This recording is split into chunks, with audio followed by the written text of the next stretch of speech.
Hello students, welcome to a lesson through the virtual training center of the Brihanmumbai Mahanagarpalika.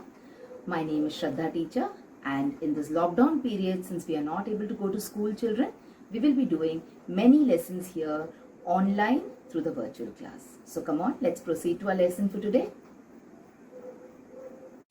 And this time we will be doing lesson number 1.3, that is the third unit in part 1 of your textbook, and this is going to be a beautiful poem this time, and the name of the poem is In Time of Silver Rain.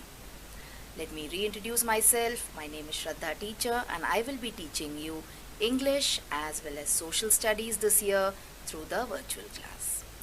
So let's talk about this particular poem today, children. It is written by a poet called Langston Hughes. Now this is the rainy season. We are in the month of June. Okay, we are in the middle of the rainy season, and during this season you see a lot of changes happening in your surroundings, isn't it?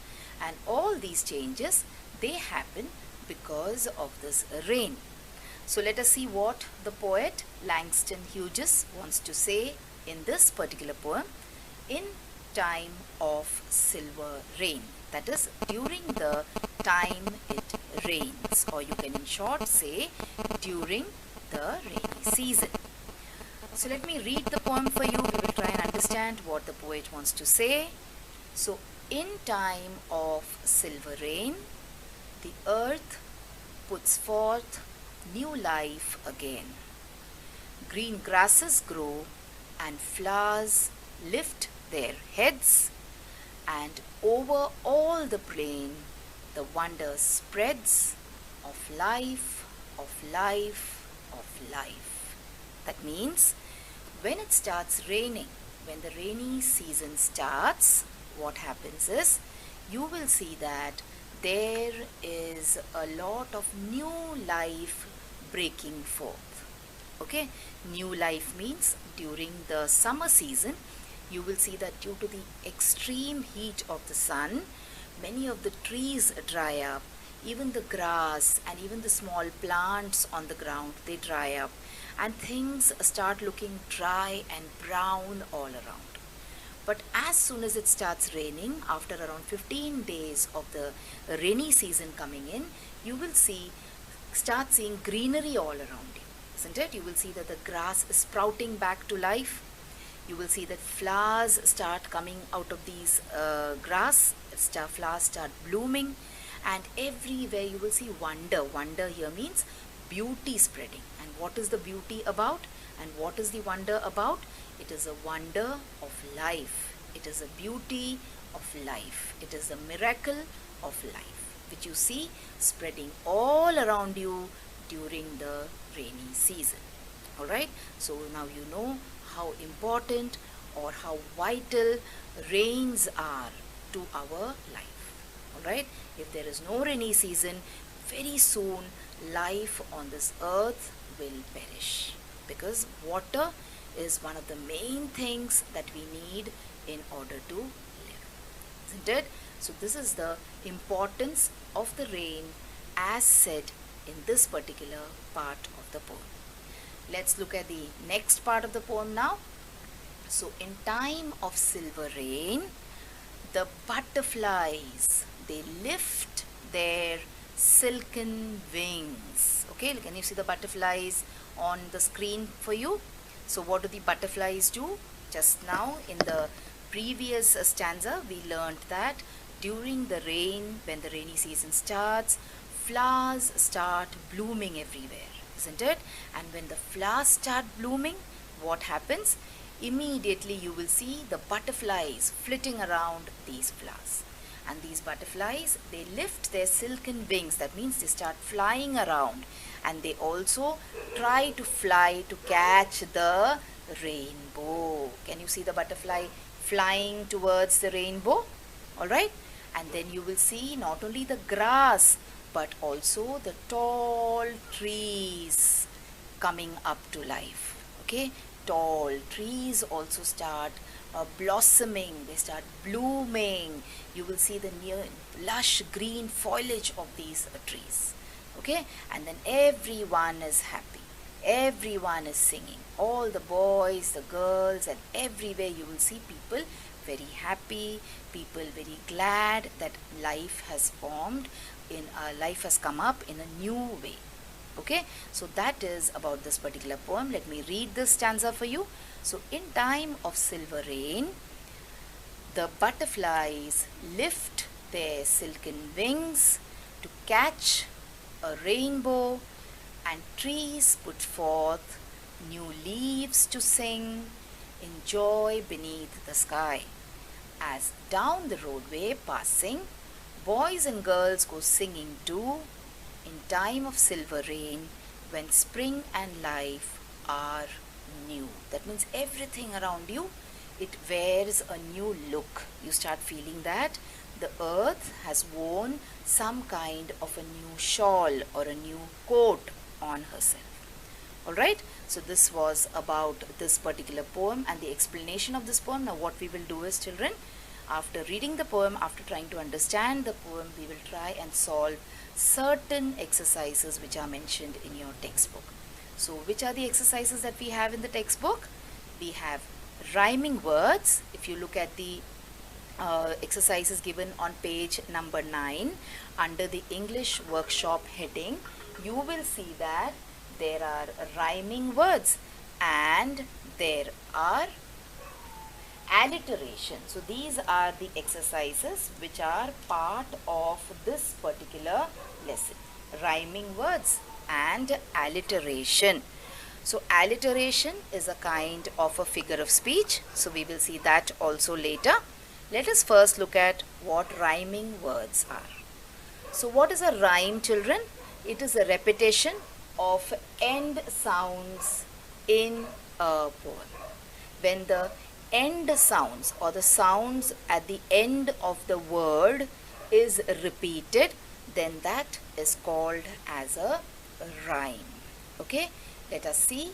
Let's see a small poem here and let us try to see what the rhyming words are. So jelly beans is the name of this poem. It's a small, you can say 4 or 5 line poem just to explain the meaning of rhyme for you. Jelly beans are fun to eat. Share them with the friends you meet. So see, you can see here the sound of this word eat and the sound of this word meet matches, isn't it? Both of them, they end with the t sound of the letter T in the English alphabet.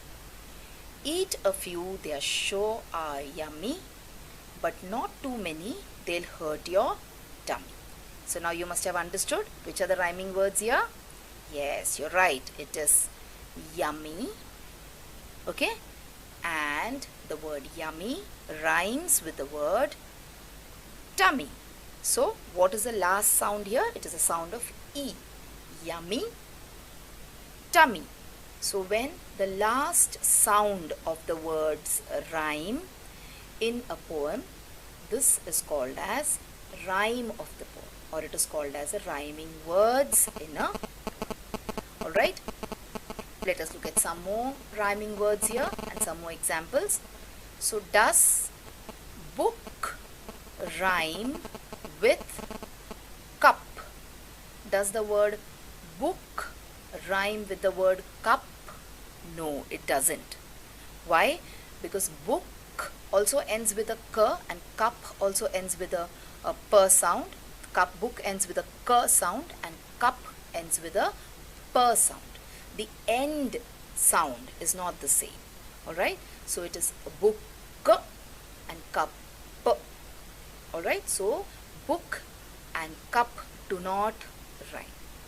Okay, so these are some examples and what are not rhyming words and some examples of what are rhyming words. Okay, so now this concept has been learnt by us before also. They've asked us to find out the rhyming words in this particular poem of yours. So let us see which are the rhyming words in this poem. Let's read the poem once again.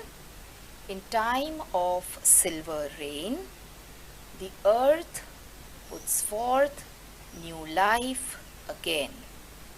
Green grasses grow and flowers lift their heads, and over all the plain the wonder spreads of life, of life, of life. So let's see which are the rhyming words here.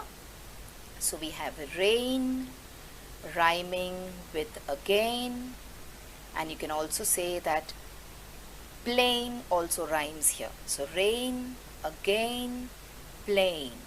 Okay, and then you have heads rhyming with spreads.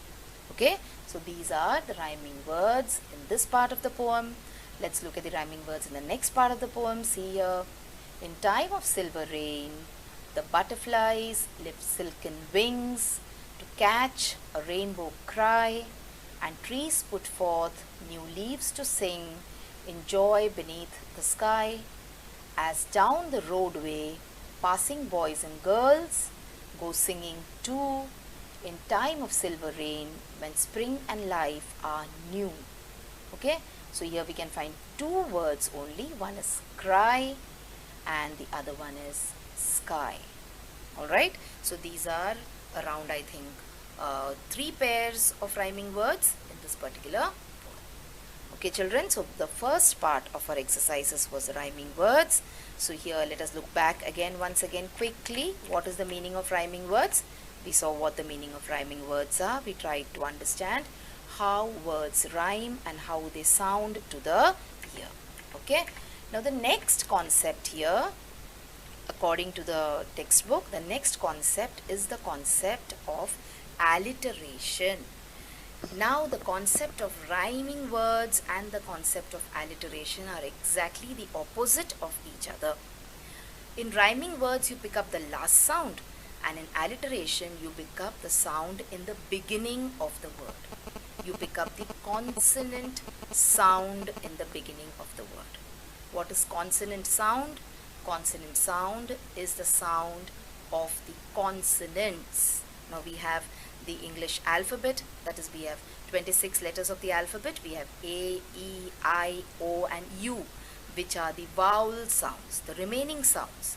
Okay, the sounds of the remaining letters, that is B, D, F, all these sounds, they are the consonant sounds.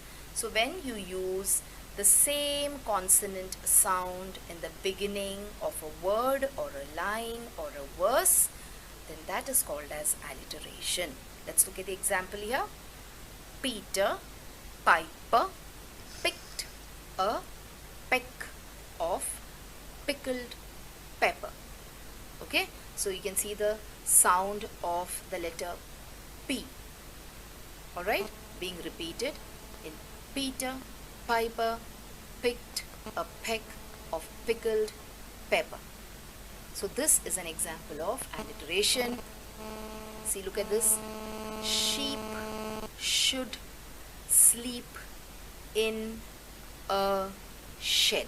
I have taken this example to show you that it is not necessary that when the first letters are repeated, they are an example of alliteration. For example here, which are the words which are in alliteration here? It is sheep should sleep in a shed. But out of this, you will see that sheep, should and shed, we can say that these words are in order as far as you talk about alliteration, because they all start with the sh sound, whereas sleep will not belong to this group even though it starts with an S. Why? Because sleep starts with the S sound. Okay, so that is a point to be remembered, that even if all the words in this line, most of the words in this line start with the alphabet, letter of the alphabet S, but all of them are not in alliteration. Okay, only sheep, should and shed are in alliteration. Sleep has a different sound in the beginning. Okay children, look at this example now. The tiger, the terrible tiger tore the towel. So T in terrible, T in tiger, T in tore and t in tal. So the and the here are different. Alright, so this was about alliteration. I hope you understood what the meaning of alliteration is. Look at some more examples quickly. Curious, cats can catch a cold. Alright, frogs frequently frolic in fresh water. Okay children, so you can read the other examples or the other sentences also. You can repeat the video and you can read the examples as many times as you want.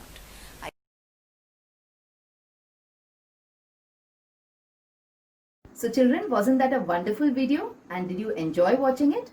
So if you want to watch more such videos in future, then please like this video and also subscribe to our channel, the MCGM Portal for Education, and also hit the bell button so that you get notified whenever I upload a new video here.